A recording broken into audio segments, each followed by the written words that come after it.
day comes from you. So God, right now we ask for your presence, your wisdom, your guidance.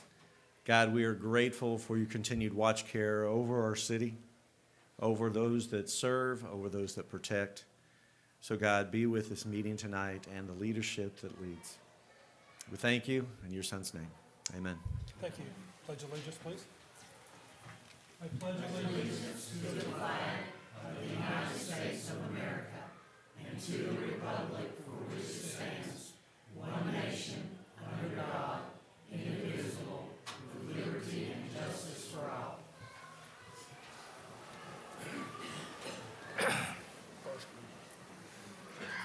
Okay, moving right along, informational items. Council, you should have your agenda packet and reading material available to you.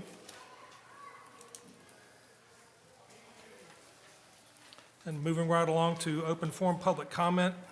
I see that no one has signed up. Okay, so we're going to skip right along. Right now, I'm going to ask, at this time we have some special recognitions.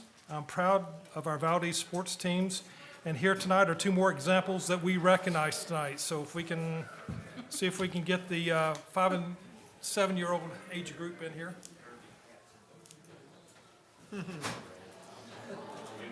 Wow.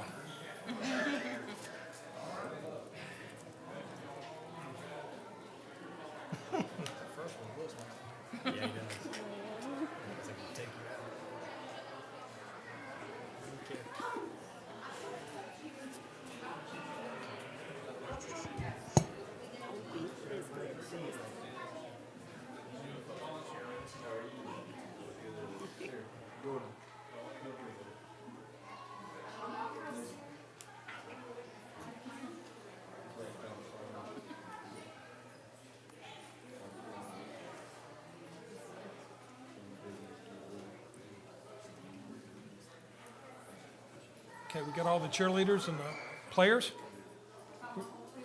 We got what we have? Okay.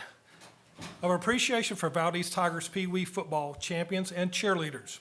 Whereas the 2025 Valdese 5 to 7-year-old age division baseball team demonstrated outstanding teamwork, sportsmanship, and dedication throughout the season. And whereas under the leadership of head coach Kenai Banks and assistant coaches Chris Benfield, Larry Clark, and Denver Treadway, the team achieved both regular season champion and Burke County playoff champion honors. And whereas the Valdese 5 to 7 team secured Burke County championship by defeating Oak Hill with an impressive 18-0 victory. And whereas the players are Kingston Adams, Caden Alvarado, Barrett Anderson, Bentley Benfield, Weston Clark, Bentley Cox, Jack Garland, Jordan Gossens, Graham Gravel, Mason Moose, Charlie Morton, Caden Peters, Caden Reed, Corbin Sidden, Dean Stallings, Thomas Stallings, and Micah Suttles. And whereas the Valdese Tigers cheerleading team, led by coaches Hillary Roney and Aaron Roney, played an important role throughout the season by demonstrating spirit, teamwork, and dedication in support of the team.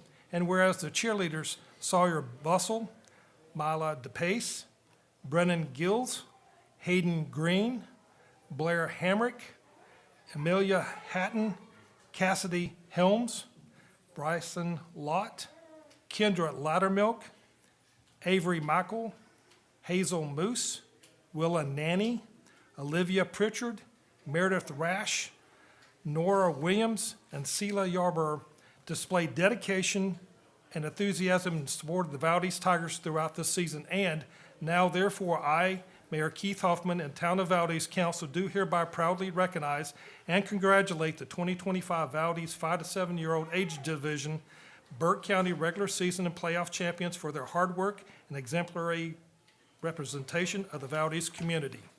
Be it further resolved that a copy of this proclamation will be presented to the team and entered into the official records of the Town of Valdese as a lasting impression of the appreciation and community pride.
We got all the names right. You shake your hand, it's ready to go.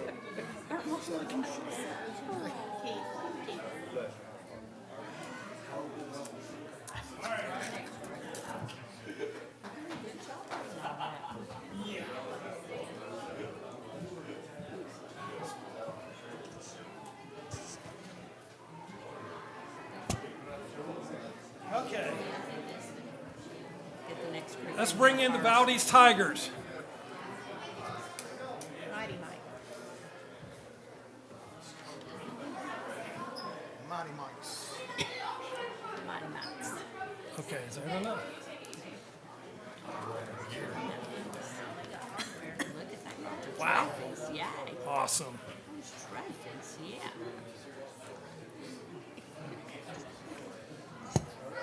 Hi, how are you? That's a good group of boys there. Good group. I'm 28. Yeah. That's a big crowd. Okay, do we have everybody, Coach? We have everybody? Cheerleaders. All right. Here comes cheerleaders. Come on, cheerleaders. Oh.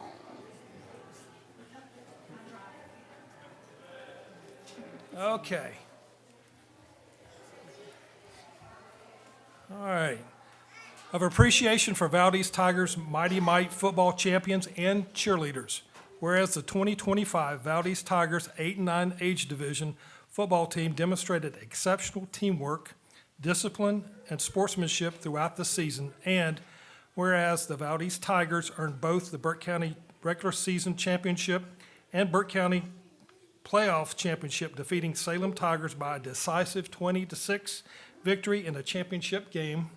And whereas under the leadership of head coach Clay Sisk and assistant coaches Rodney Sisk, Trey Kincaid, and Ken Stringfield, the team held opponents scoreless in 7 of the 9 regular season games, reflecting outstanding preparation and execution.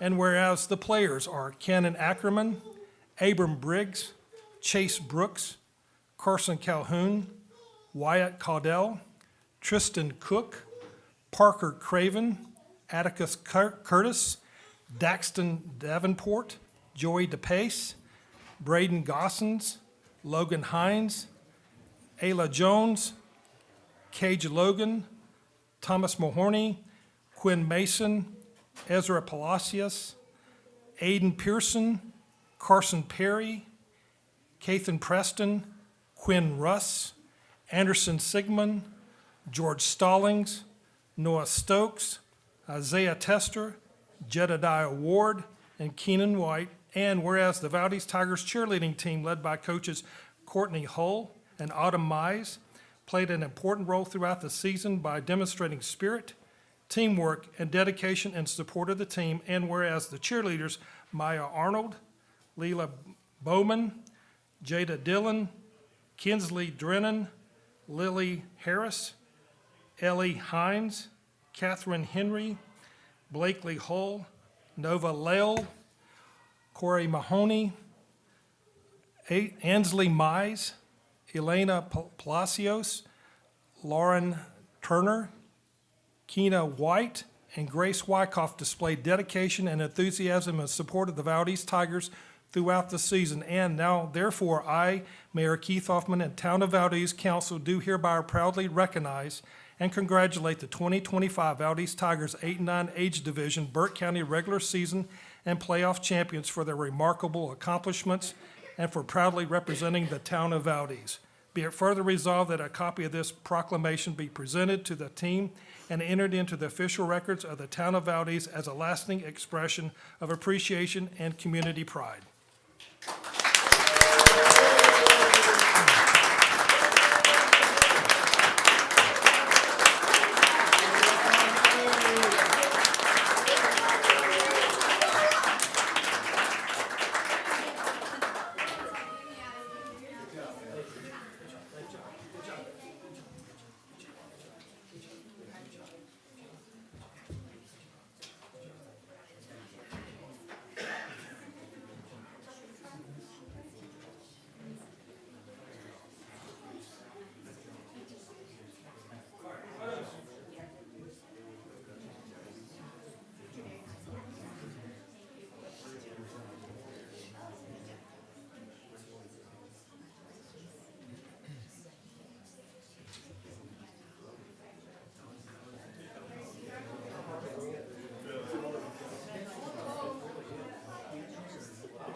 She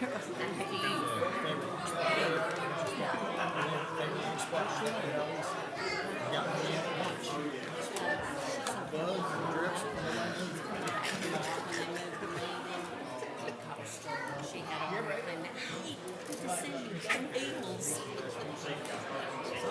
Yeah, heels.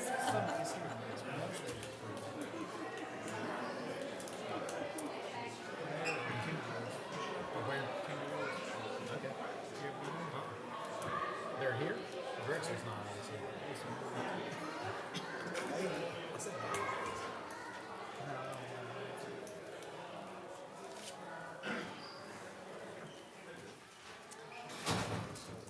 Okay. I'd like to do a lot more of those. All right, moving on to item 6, consent agenda. Are there any items on the council wishes to remove from the consent agenda? Mayor, I would actually request that we remove items D and E. Okay.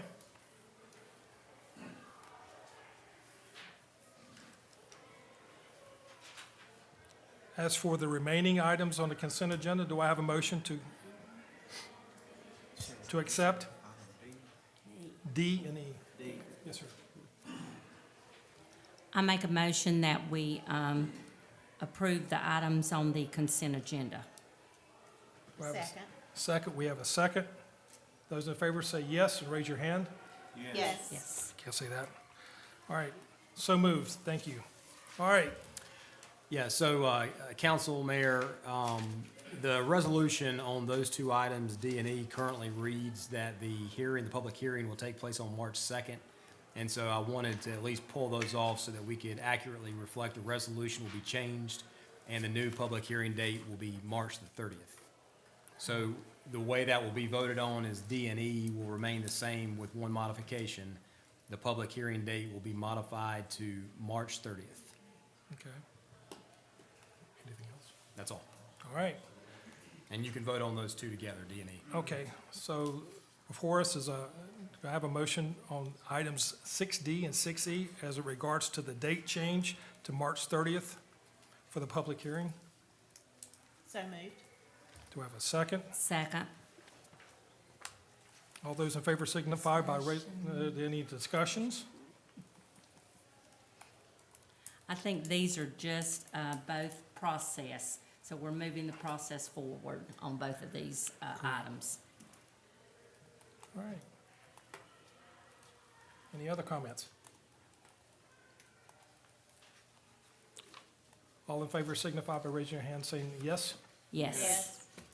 All right, so moved.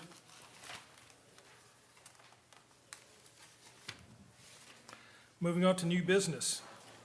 State Department, State of the Department, should I say, instead of State Department.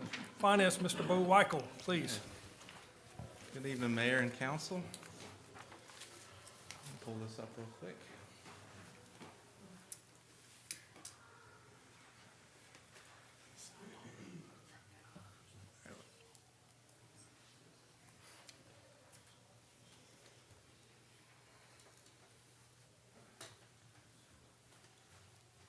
All right, so state of the department. So we can see right here, what building we're in. We're looking forward to seeing some springtime weather, some flowers and grass coming up soon. So I was wishful thinking putting this up together during the snowstorm.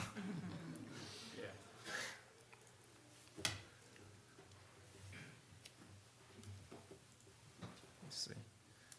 So within this building houses the administration department. So kind of with that umbrella underneath there, we've got planning and zoning, finance, accounting and budget, human resources, and clerk. So for purposes of today, we're going to be focusing on just one sector there, the finance, accounting, and budget department.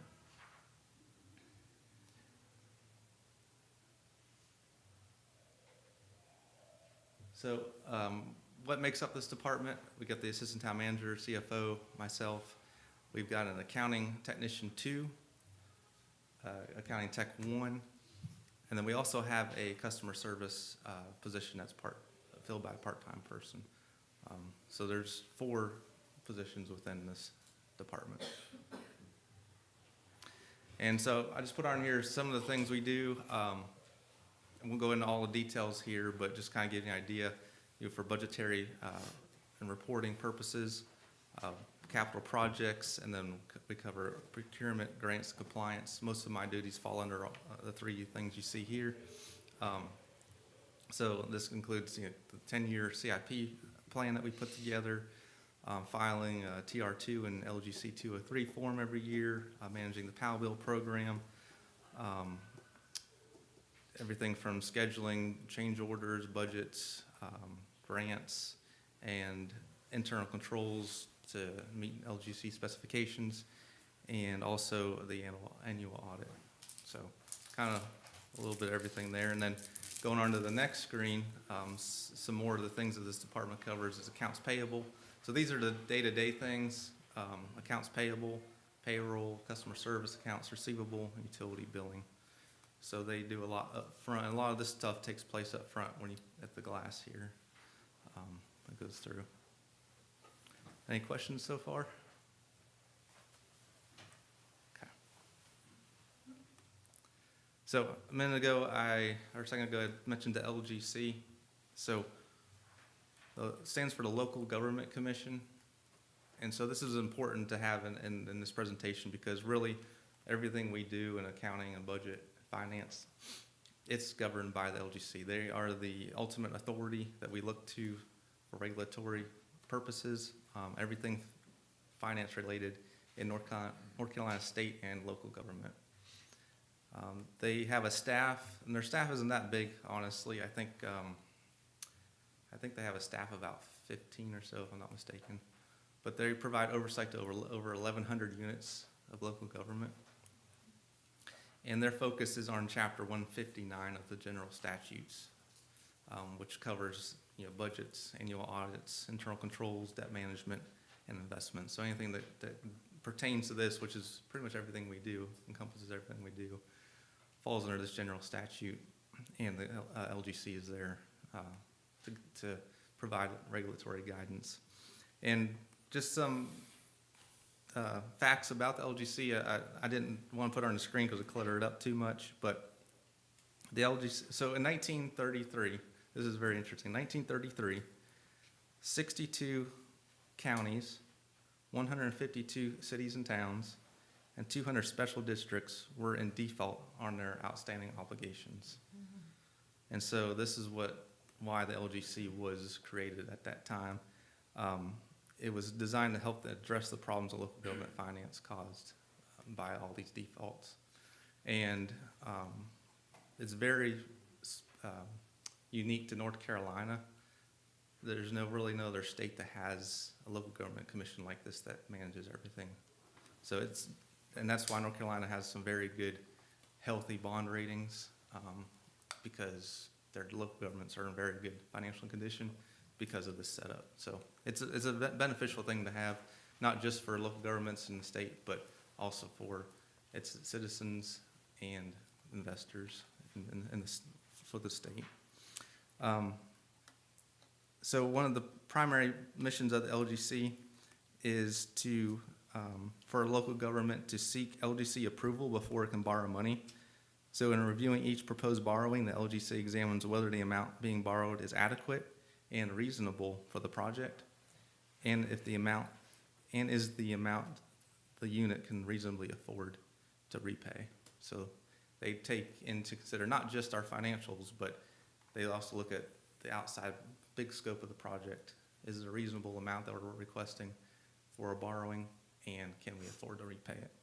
So it's nice having that big brother overlooking our shoulder, making sure we're on the straight and narrow. And another mission of theirs is to oversee the annual independent audit of local governments and monitor the financial health, and offer assistance when we need it to ask questions or any kind of guidance we need in financial related things. The LGC is comprised of 9 members: the state treasurer, the secretary of state, the state auditor, the secretary of revenue, and 5 others by appointment. So just a little bit of LGC and why they're so important to everything we do each day.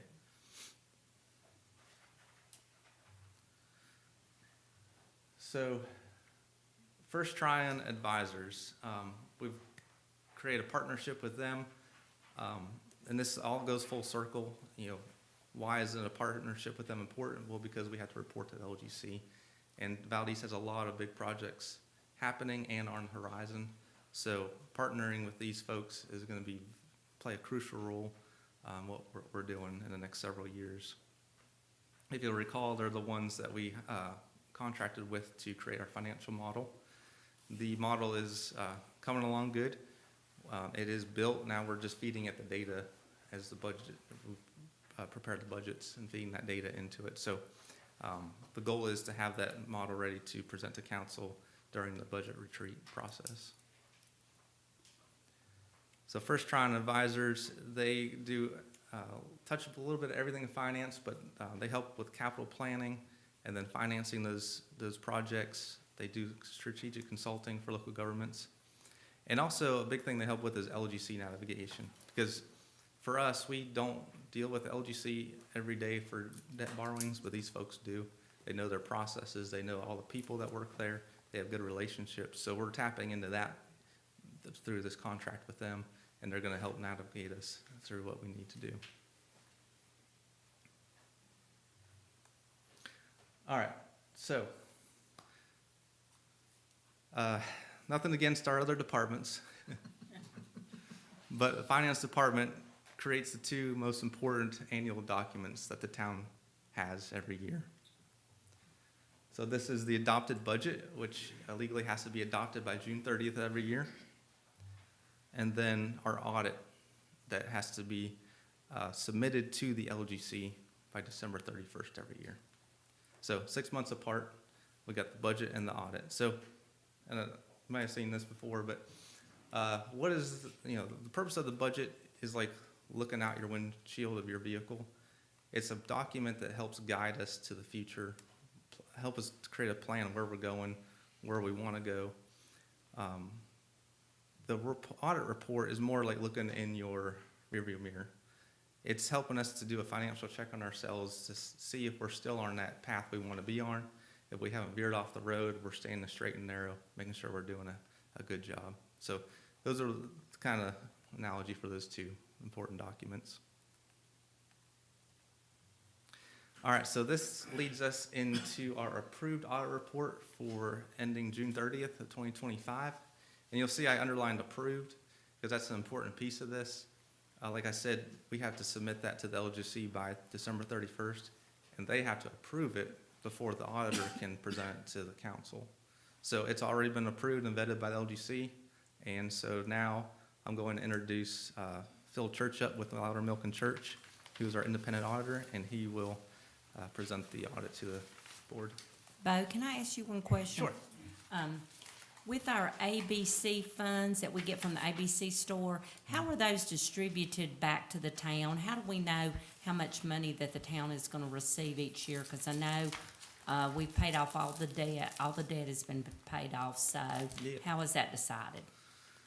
So the ABC board, or the ABC store has a certain amount of revenues that are projected every year, and they pass the budget with the board like we do here with our town budget. And then the ABC commission at the state, they have a certain formula that's used to, that we plug in for those revenues. Mm-hmm. And the ABC board has a little bit of leniency of what ratio to use. And when we plug that number in, that is what is distributed to the town. So it's based on their annual revenue sales, basically, and then the town gets a portion of that. So the ABC board, you're right, they don't have any more debt towards the town. They paid that off a couple of years ago. And so everything that is revenue related to them, the town does get a cut of that. Thank you. Yep. Bo, I'm sorry, I had one question Sure. too. You said on one of the earlier slides, you did a TR2, TR1 report? TR2. What was yeah. that? It's basically a tax reporting. Okay. Yeah, it's a tax report that goes over ad valorem taxes and breaks it down between industrial, commercial, residential, and then motor vehicles. Okay, Yeah. thank you. Any other questions? All right. Thank you. I'll invite Phil up. Phil Church will be presenting our audit for fiscal year ending June 30th, 2025. Welcome, sir. Thank you. Mayor, council, good to be with you again. As he said, Phil Church, I'm here. I usually have Rick Hammer here with me, but we had two board meetings at the same time. So since I live in Valdese, I took this one, and he's down in Catawba County somewhere doing a presentation. The audit went well. We appreciate Bo. The one thing he didn't say about the approved audit, if it does, your audit has been approved by the local government commission, but the thing that's really important to us, if it doesn't get approved, we don't get paid. That's just the way it is. But it did get approved. Everything went well. You have the audit report, which of course that's 111 pages. We're not gonna try to go through that. But we do have your highlights, which is what we usually try to do. We try to condense it down and give you some of the basic numbers, and I'll be going through that. Couple of comments before I start on this highlights report. We did give you what's called an unmodified clean opinion, which of course is the type of opinion you really need, which is good. It means everything's in good order. The other thing is these financial statements here, or these highlights I'm going over with you, are done on the modified accrual basis, which is, I don't know if you realize it or not, but in your audit report, you have a couple different kinds of financial statements. You have the way you budget, okay, modified accrual, and you have financial statements that are like a business, full of what we call full accrual. Those get kind of complicated. I'm not going to try to go over that, but we're going to do the ones that are basically the way you budget, okay? You did have, and there's two different kinds of audits when you get state and federal funds. You got, some of you that have been here in the past heard me say this. There's a yellow book, which you have to do compliance work on, and there's an A133 once you cross a certain level of funding, which you have to do more detailed compliance work. And this year you were an A133 audit because of state and federal funds that you received. No compliance issues with any of the funds that came in, so that's a good, really good thing. Bo and his group are doing a good job. It's good to hear. Okay, the highlights. Now, as we go along, if you have a question, stop me. I'll try to answer it. If I can't answer it, maybe Bo can help me out. Okay, the highlights. And you did have a good year this year. You really did. The highlights, cash and cash equivalents, $8,705,000. Total assets, $9,887,000. Fund balance, $9,584,000. Total revenue, $7,102,000. I'm just giving you thousands, okay? I'm not gonna give the dollars and cents. Expenditures, $5,709,000. Revenues over expenditures, $1,393,000. Other income expense, you can see that's $532,848. And the reason you funded some capital projects, 700 and some thousand, but you got a transfer from the proprietary fund of 221,000. So you come down to increase in fund balance, $860,407. Last year it was $588,030. So you can see you had a good year. Ad valorem taxes collected, $2,534,000, which is 99.41%. Investment income, $742,035. Any questions at all on these highlights? Yeah, Mr. Church, we started with $8,705,231 in cash, Yes, and it went up to $9,800,000. Why the that's increase? that's assets. The cash is $8,705,000, and 24 was $7,470,000. the total assets are $9,887,000. And when you're talking about total assets, what? Yes, total assets, Okay, yeah. Cash and other receivable, other things that we, okay. yeah. Any questions on that? Fund balance, unassigned fund balance, $8,123,000. Expenditures and other financing sources. This is a computation you have to do to see if you're, the local government commissions see how strong you are. So it's 125.43%. That's pretty good. You have a comparison to other other Well, the municipalities? minimum they would ever want you to see is 8%. You have more than a year's reserve Okay. in your fund balance. The minimum is 8%, which is 1 month. You have over a year in fund balance, so that's good. For the general fund, I'm talking about the general fund. Okay. Bo, anything I need to cover on the general fund at all? Look okay? Okay. Then we have the water and sewer fund. You see, we start out with cash and cash equivalents, $5,557,000. Total assets are $30,302,000. Of course, when you get to the water and sewer fund, this is treated like a business. You have fixed assets, you have cash, you have debt, you have all those type of things, which you do not on the general fund on a modified accrual basis. This is like running a business, the proprietary fund or water and sewer fund, okay? Net position, $23,763,000, that's like your retained equity. Total revenues for the year, $7,301,000. Other, total expenses, $6,764,000. Non-operating revenues, $225,850. That's interest, some grant money that came in, netted in interest expenses netted against it, $225,850.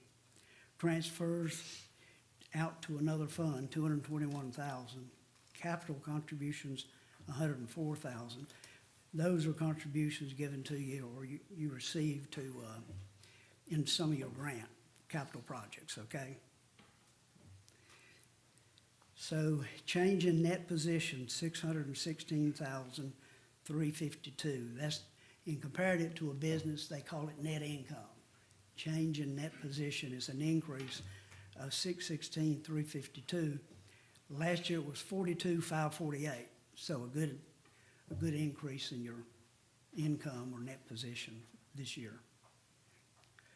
Accounts receivable, $904,000.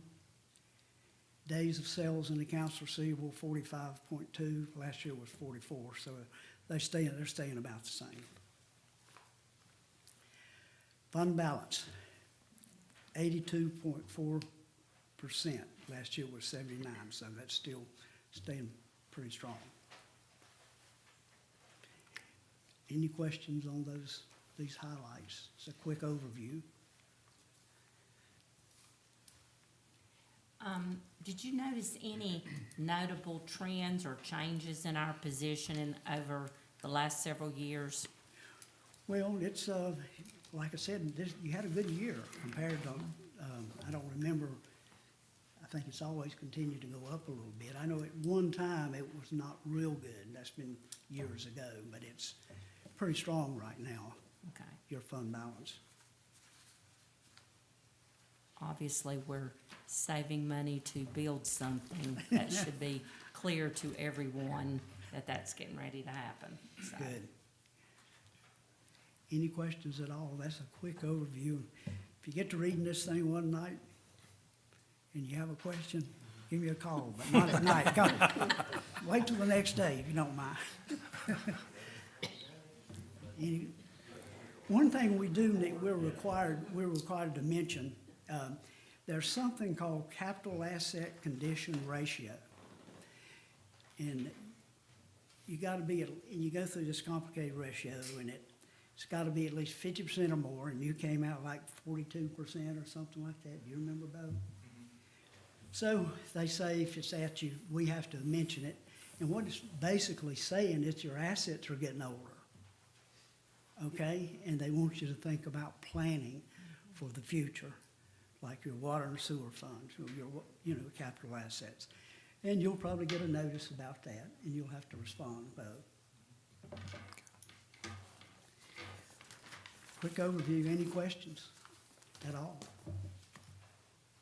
I think what you just said is maybe the one question I had, and maybe we had to address it last year. Is that one of those FPIC things? Okay. Go ahead. Yeah, what he's referring to is the FPIC that we've gotten the last several years. And Okay. basically what that is it's related to our utility fund. And it's basically saying that our assets, like our water plant, wastewater plant, the infrastructure, our water and sewer lines, they're depreciating, or they've depreciated, but we're not putting anything new in. So it just shows that everything's aging. So the LGC has a benchmark of 0.50 when they do that ratio. Anything below 0.50, they give us what they call a FPIC. It's not it's just a notice, and then it's a notice that the board has to acknowledge, and then we sign that paper.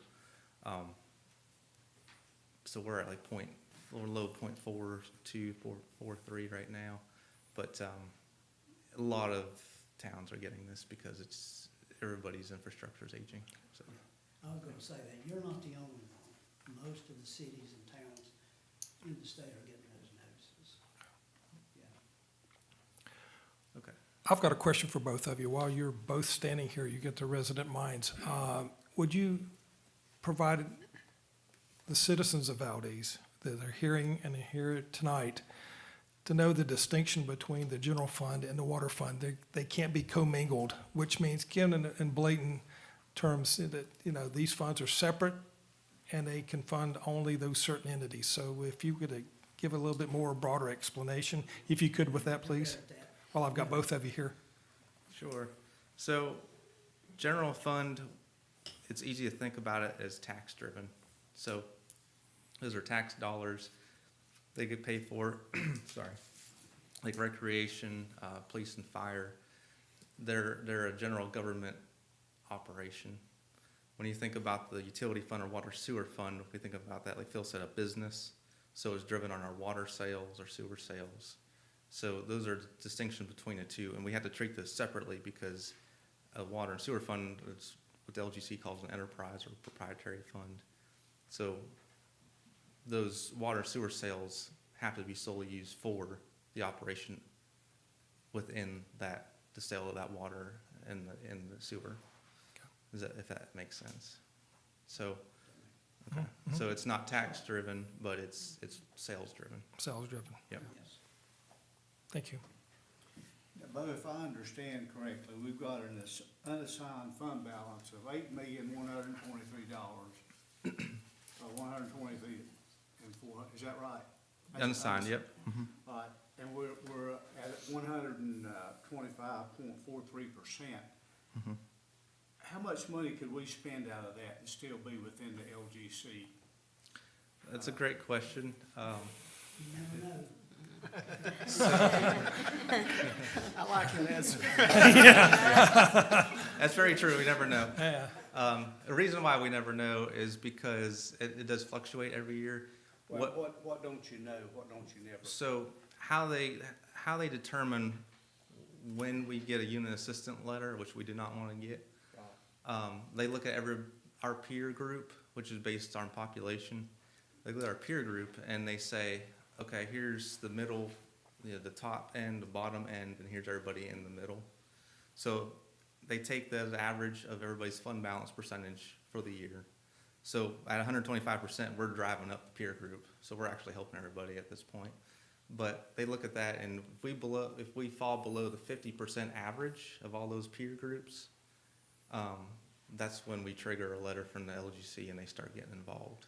So, like I said, it fluctuates every year because everybody's fund balances fluctuate every year, and that calculation moves. But 50% is their benchmark for our peer group. If we fall below that, then that's when that triggers We that. just can't do that, can we? Right, and when we go out, Do Yeah. what? You don't want to let it fall. Yeah. No. You know, And- you're in good Right. shape right now. And when we request debt through them, they will let us know where that number lies. So they'll guide us to make sure, say, hey, they'll give us a warning, verbal warning, says, no, we don't want you to, borrowing this much or taking this much out of your fund balance. So they kind of monitor that. Yeah, Okay. good question. It's also important to know the percentages can be a little deceiving sometimes. So 125% to the town of Valdese is $8 million. But if you take a city the size of Charlotte and they have $8 million, they're not making payroll. So while we have 125%, a much larger city may only have 30%, but they have more cash on hand than we would. So the percentage can be a little deceiving sometimes. Also, like Councilmember Longman said, we've been saving up for some projects. So once we spend down some of that project, that number will go down. Well, and I guess that's what I'm really wanting to know. If we spend, for a project, how much can we go down to? And still be within I the think law that's of one of the LGC? reasons, I think that's one of the reasons why we're waiting on Trine Financial to help us with that, to give us some guidance to make sure we stay off the unit assistance list. Okay. Yeah. All right. And to go back to a question I think you had earlier, Mayor, as far as how our fund balance looks to other peers, that's gonna be built into the model, so we'll be able to see there's a peer group that we've got collected that is similar size to ours, similar services, so we have a apples to apples comparison. Okay. Yeah. Questions, comments? Good. Question? Thank you, Thank you thank so you, much. thank you, thank you. Thank you, Bill. Sure. Thank you both. No problem. Okay. Next item, 7C, proposed amendments to Article B, excavations and repair code of ordinances. Mr. Michael Rapp. Hello, sir. Yes, sir. Hi. Council, you have before you an update to Article B, excavation and repair in the town's code of ordinances. And we're looking to update it to protect the town's streets, sidewalks, and right-of-way. The existing excavation and repair ordinance was written primarily to regulate basic street cuts, driveway construction, and short-term disruptions. It has served the town well for routine work, but it was not designed for the scale and complexity of today's telecommunications and utility infrastructure projects, particularly looking at fiber installations, underground conduit, and long-duration construction within the public right-of-way. Under the current ordinance, all excavation activity is generally treated the same. There's no distinction between small, short-term work and larger, more permanent installations. There are limited submittal requirements, no standardized traffic control plans or restoration plans required, and no requirement for encroachment agreements, as-built documentation, or long-term maintenance responsibility. This proposed update before you tonight addresses those gaps. As a part of the update, applicants would be required to attend a pre-approval coordination meeting with town staff, ensuring construction methods, traffic management, and protection of municipal infrastructure are addressed up front. The update would require an agreement between the town and the applicant, which would make it clear that encroachments are revocable licenses, not property rights, require permit holders to maintain, repair, or remove facilities at their own expense when applicable, mandate insurance and bonding, and allow the town to revoke the agreement if public safety is compromised. On top of this, work must meet ADA and town standards. Street and sidewalks must be restored to a condition equal to or better than before construction, and restorations are warranted for a year, and as-built drawings must be submitted so the town has an accurate record of what is installed beneath its infrastructure. This update would move the town to a clear, enforceable framework that protects public assets, reduces long-term maintenance risks, and ensures that private infrastructure installed in the right-of-way does not become a liability for taxpayers. I do want to note here, there are two minor adjustments that were suggested by Town Attorney Swanson. In the section named encroachment agreement, the permittee was required to post a performance bond of an amount determined by the town attorney based on the proposed encroachment scope. This has been changed from town attorney to town manager or his designee. Secondly, a sentence was added in section 4-1026, street repair. After the sentence, restoration must pass town inspection and be warranted for 1 year. It now includes a warranty bond may be required in amount prescribed by the town to guarantee the completion of work, and this further protects the town if a company were to go defunct. Staff's recommendation to council would be to approve the resolution to update Article B, excavation and repair of the town's code of ordinances. Okay. Thank you. Any questions? I'll entertain a motion to approve the presented resolution to update the town code of ordinances to Article B, excavations and repair. Make a motion? We have a second. Second. Discussion? All in favor signify by raising your right hand, saying aye. Aye. Motion carries. Thank you. Thank you. Item number 8, Town Manager's Report. All right,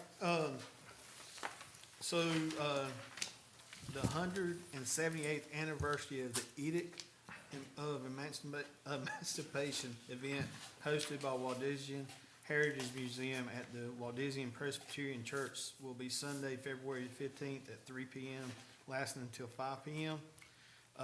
Before I get on to the C, I also want to take a couple minutes to recognize our staff during the last couple weeks during the snow events. I don't know if everybody knows this, but we had several staff members that actually spent the night here, multiple nights, working through the night to make sure that the streets was as clear as possible and the water and sewer kept running. We do appreciate that. Police and fire chipped in. It was a great group effort, and I was proud of them, and I say thank you. Yes.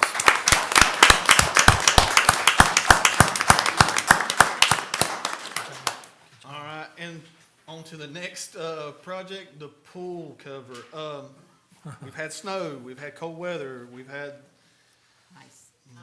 locusts from heaven, we've had everything you can think of. But right now, unless something else happens, we're looking, fingers crossed, to have it up and ready to go before the second weekend in March. That is a 3-week delay. We've had 2 weeks of ice, and you can't pour concrete unless you have, and I'm probably gonna tell the temperature wrong, I think it's 28 and climbing, and it has to be over freezing for at least 24 hours. Did I say that right, David? So we haven't had that. We've got one pour in. Hopefully we'll get another pour Thursday, I believe it is. And at that point, the dome will arrive and we will get to work. It takes 7 to 10 days, and then we have to get the building permits and the fire inspections and all the stuff, just like any other business would have to do. So we're shooting for the dome to go up the second week in March. Saying that, if we get another ice storm, if we get another snowstorm, it's going to delay the project again. And there will be no one in this town more happier than I when I see that dome go up. I promise you that. The second thing is, just so you know, on the police and fire public safety building we was talking about, we're moving forward with it. We're to the point where the staff is overlooking the preliminary design of the building. It's not finished yet. After we give our input, we're gonna turn it back over to the architect and the general contractor, and they will begin working on construction documents, which takes some time. We do have money set aside for that. However, at the March 2nd meeting, you will receive a budget amendment to that effect to move money from one fund to another so that we can spend it to keep the project moving forward. At this point, we're hoping to have everything ready for council's review and Tron's review sometime early May for y'all to look at and really get into it and go from there. And with that, I will shut up and tell you that the next regular meeting is scheduled for Monday, March 2nd at 6 p.m. at the council chambers here in Valdese Town Hall. Thanks, Todd. Next, item number 9. Council, this is your opportunity to make final comments. I would say, I would like to echo also what Manager Herm said about all of our departments and all of our staff here at the town. What you all did during this ice and snowstorm was fabulous. The post on social media showing us what the roads look like were much appreciated by the police department. I had so many people tell me how much they appreciated being able to see those pictures before you get out on the roads and know that they are safe in different parts of town in order to travel. So I would say the entire staff of this town, thank you, thank you, thank you for what you did during these weather-related issues. You are much appreciated. Thank you. I guess we'll all just say ditto, because Ditto. that pretty much. Thank you guys very much. Anybody else? All right. Thank you, council, and thank you in the audience for coming tonight. It's been an enjoyment to see the sports teams being recognized, and that just tells you just how instrumental they are to our town and what it means to us to recognize them. At this time, this concludes our agenda. I will now entertain a motion to adjourn. So move. May I have a second? Second. Those in favor signify by raising your right hand, saying aye. Aye. Aye.